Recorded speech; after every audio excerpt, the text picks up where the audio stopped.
Simula na nga ang laban at tayo ay nag-prepare na para sa ating pamalaye o tinatawag nating pangasawa. Well, ano nga ba ito? Ito ay isang tradisyon kung saan hinihingi ng lalaki ang mga kamay ng mga magulang ng babae bilang pagrespeto at formal na ipahayag ang kanyang saloobin ukol sa kanyang tunay na intensyon sa kanilang anak na babae. Uy, ang lalim. Since amo ang tagaliyaki, nag-prepare kami ng foods. Diyan tagluto ni Papa na kaldereta, pampabaskog. Wow! Naipod siya'y afritada. Afritada, pampalinaw sa mata. Well, naipod siya'y humba, pampataba. Oh no!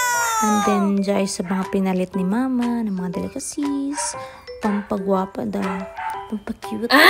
Naipod tayo pansit, pampataas sa kinabuhi. And ganon, pampawaya kakuiba. Hala!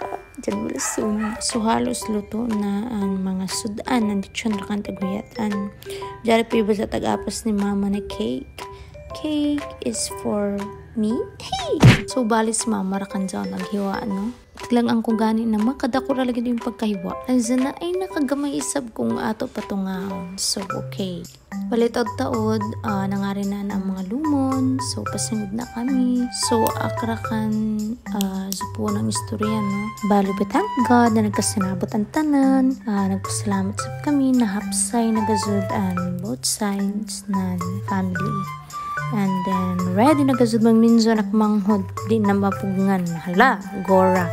Nagpasalamat sa kami na halos tanan lumon sa tagbabazi na nambong or nakawitness sa oneness ng both family. Murad to, thank you for watching.